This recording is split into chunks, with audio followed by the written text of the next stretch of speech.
তো হেল্ল' বন্ধুসকল, পুনৰ আহি গ'লোঁ আপোনালোকৰ ওচৰলৈ এটা নতুন ভিডিঅ' লৈ। চ' মই আজি ভুলতে অসমীয়াত বনোৱা নাই। মই বহুত চেষ্টা কৰিলোঁ হিন্দীত বনাবলৈ, কিন্তু মই হিন্দী মোৰ কেতিয়াও ভাল নহয়। চ' মই আজিৰ পৰা অসমীয়াতে ভিডিঅ' বনাম। ত' আৰু এই ডেইলি যোৱাৰ দৰে আজিও মই দেৰিকৈ ওলাই গ'লোঁ দোকানলৈ। আৰু এয়া দোকান খোলাৰ লগে লগে মোৰ দোকানত উপস্থিত হ'ল মোৰ ভাগিন। বয়সত সময় নাই, কিন্তু সম্বন্ধত মোৰ ভাগিন হয়। তাৰ কিছুমান কাম আছিলে, চ' তাকেই লগাই দিলোঁ নিজে কামখিনি কৰিবলৈ কাৰণে।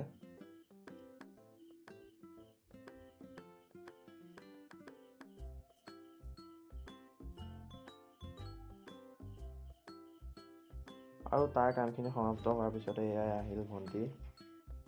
তাই আছিলে অগ্নিবীৰত এপ্লাই কৰিবলৈ, চ' মই ষ্টাৰ্ট কৰিলোঁ তাই এপ্লাই কৰা। আৰু যিসকলে অগ্নিবীৰত এপ্লাই কৰিম বুলি ভাবিছে তেওঁলোকে জল্দি আমাৰ সৈতে কণ্টেক্ট কৰিব পাৰে। ইয়াত ছোৱালী ল'ৰা সকলোৰে পষ্ট ওলাইছে আপোনাৰ অগ্নিবীৰত।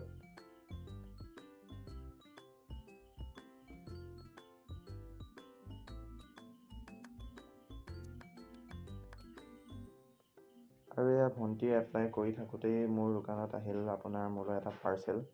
চ' মই জল্দি হস্তাক্ষৰ কৰি মই লৈ ল'লোঁ পাৰ্চেলটো। আৰু পাৰ্চেলটো মই বহুত দিনৰ পৰা অপেক্ষা কৰি আছিলোঁ পাৰ্চেলটো আহিব বুলি। চ' আজি আহিল। আৰু তাৰপিছতে আহিল নগাঁও কলেজৰ পৰা ভণ্টিহঁত। তেওঁলোকৰ আছিলে আপোনাৰ এছাইনমেণ্ট বনাবলৈ। চ' মই আজি গোটেই দিনটো তেওঁলোকৰ এছাইনমেণ্টেই বনাই থাকিলোঁ। আৰু এছাইনমেণ্ট বনাই মোৰ হৈ গ'ল দোকান বন্ধ কৰিবলৈ। চ' মই ষ্টাৰ্ট কৰিলোঁ দোকান বন্ধ কৰা। এয়া দোকান বন্ধ কৰা আজি দেৰি হোৱাৰ কাৰণে মই আজি হেল্প ল'লোঁ ইৰফানৰ।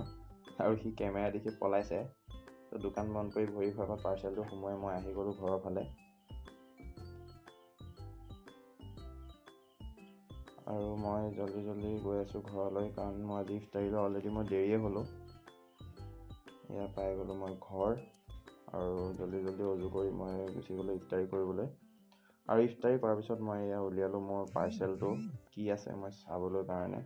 মই এতিয়ালৈকে দেখাই নাই পাৰ্চেলটোত কি আছে। চ' ভাবিলোঁ সকলোৰে আগত পাৰ্চেলটো খোলোঁ।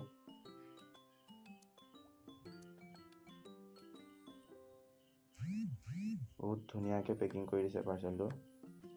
এইটো এটা মোলৈ ঈদ বুলি কুৰ্তা। ৱাহ, ইয়াত ধুনীয়া কুৰ্তা এটা মই পালোঁ ঈদ বুলি। চ' ক'ৰ পৰা আহিছে কি কথা সেইটো বাৰু আপোনালোকে জানিব নালাগে, কিন্তু চাওক কুৰ্তাটো আপোনালোকৰ ভাল লাগিছে নাই জনাব।